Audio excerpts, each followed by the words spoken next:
Hello and welcome to the March 2019 update from Pennyhill Junction.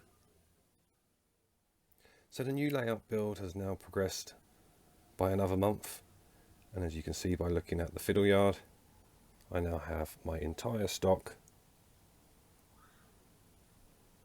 in position. And as you can clearly see, there's still plenty of space for lots more new arrivals in the future. So at the end of January, I just completed the first functional running loop on the new layout. It was great to have trains back and running. However, I certainly didn't rest for long, and I soon got cracking with the second loop. So I'm pleased to say that now, another month later, we now have 2 operational loops on the new layout, with just one more to go. So let's take a closer look now at the second loop by following the new GWR Class 153 from Hornby around the new loop.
So if you haven't seen the videos already, I did a 2-part how I do track laying episode,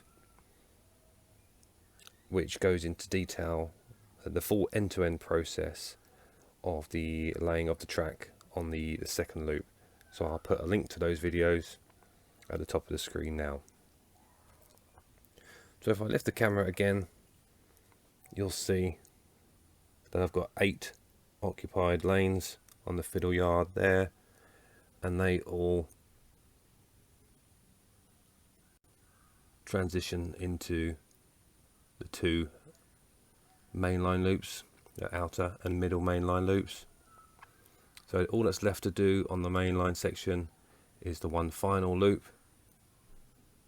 which means that I can operate trains out of these 3 lines in the fiddle yard here, and also this small siding here where I have the class 08.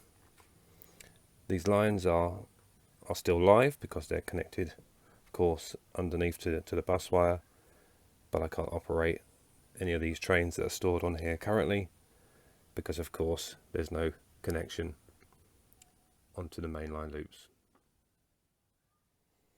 So with regards to the trains that I have currently stored on the fiddle yard, say at the moment this is all the stock that I have, but I say that's going to obviously grow in a not too distant future. But the trains as I have them in their current formation will pretty much stay in situ, say for the foreseeable future. So there isn't really much need for crossovers on the main section of the layout. However, if I do want to change some of these locations around and where I've got stock stored, then it's very simple to do so. At the moment, the 2 loops that I have in place currently on this west end side of the layout, I have a crossover here. So this is obviously the up line, so trains can just come and cross onto the down, and again vice versa. If I've got anything coming from the down, it can cross over to the up. And then if I just quickly take you over to the other side of the layout, you'll see that similarly I have a crossover here, again from the main line up to the down and vice versa. This point here goes to the disused siding, and the bay platform will just be on the far edge there against the back seam board.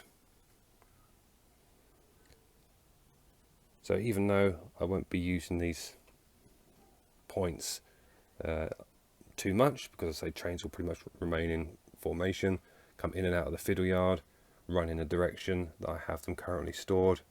But should there be a need to switch stock around, without having to physically lift it from one track to another, I can bring it straight out onto the main lines and switch over as and when necessary. Okay, so in last month's update video, I showed you for the first time the wiring under the new layout. So this is directly under the fiddle yard. And as I mentioned, I'm using these blocks. As you can see, I have the wires looped right across, and then these of course are the dropper wires coming down from the track. So currently there's a lot of excess, so what I will do at some point is tidy that up, trim that down just to make it look tidy. And I also mentioned that I will at some point be replacing the main bus wire and do away with these connectors and solder the dropper wire, this main dropper wire coming out of the blocks directly onto the main bus wire. So again, as I mentioned last month, this will be repeated right down the length of the fiddle yard. You can see the next section of droppers coming from the next length of flexi track across all 11 lines of the fiddle yard. It'll also at some point, of course, it'll come down further along the baseboard, as this will be the heritage station at some point in the future. But now if I take you to the west end side of the layout, which is on the scenic section, you'll see the wiring is much more simplified.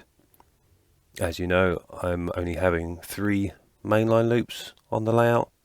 As you know, I've got 2 loops laid currently, and as you can see, I've got the 3 blocks there, 2 of which are occupied now from the track above, and there's a couple spare there for when the 3rd loop goes in. And again, at the rear, you'll see that the wire is just looped at the back, and then it just comes out again and connects to the main bus wire. So in last month's video, I introduced you to this new addition to the layout, and that is the Hornby GWR Class 153. And since last month, there's been no further additions to the layout in terms of locomotives or DMUs, etc. But I have made an addition to my rolling stock, and that's in the form of this GWR Mark III coach. So this is coach letter C, and now that gives me a full, I say a full, of course many formations are 8+2 HSTs, but this now gives me a 7+2 HST formation, which, as you can see looking at the length of the fiddle yard, is the longest possible rake that I can manage. So as I was panning around the layout and showing you the 2nd loop, this section, this corner section of the layout may have just caught your eye. So just to let you know what's happening over here, as you can see, I've just constructed out of paper here a template for a scenic section that I'm going to start in the very near future. I haven't as yet decided what I'm going to have in that corner section. If I'm going to be prototypical and base this primarily on Newton Abbot, then I believe on this section there is a long, I believe it's a brewery, but there's a very sort of long building which you can see in the distance from the station. So that's something that potentially I could look to scratch build.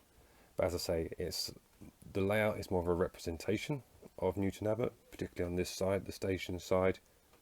So it doesn't mean that I have to do exactly what is there in reality. So I am considering my options for this corner section. What it will be, and the reason I've got the template marked out here in paper, is I'll then take this onto some board, cut it to the shape I desire, and then we'll start to work on the board outside of the loft. And it's a project I can do throughout the spring and summer when it gets a little bit too hot up here. Also, where it does benefit me is because that corner section is quite a stretch for me and would be a real challenge to do any scenic work over there. What that enables me to do, as I say, is to remove the section completely, and then I can work on that outside of the loft area. So I will be looking to produce a series of videos which will cover the creation of this corner section from start to finish. But so I am looking for your help as well. So any ideas you have that will fill this section, then please do put some comments down below. No need to take into account the back scene, because the likelihood is I'll change that at some point, so it either blends in more with what I have in the foreground, or I may just replicate what I have here on the long edge of the layout, which is just a sky blue paint. So that remains to be seen as yet. But basically this section here, I'll say, will be a separate board. It will be raised, so there will be a slight embankment on the side of the track. So any thoughts that you have, suggestions that I could put in this corner here? One of the things I've been considering, as this is a modern themed layout, is perhaps I was going to have a type of modern, maybe sort of health and racket club, or just a sort of tennis and squash club, which I could have sort of floodlit, so when I'm doing night shots, etc. That could look quite nice in that corner. But as I say, it's early days. I'm not entirely sure what I'm going to put in that corner just yet, so I'd be really interested to see if you do have any thoughts and suggestions. It'd be great to read them, so please do put them in the comments. So that's all for this month. I'm now going to leave you with a short running session showing both loops in full operation now. So until next time, thanks again for watching, and bye for now.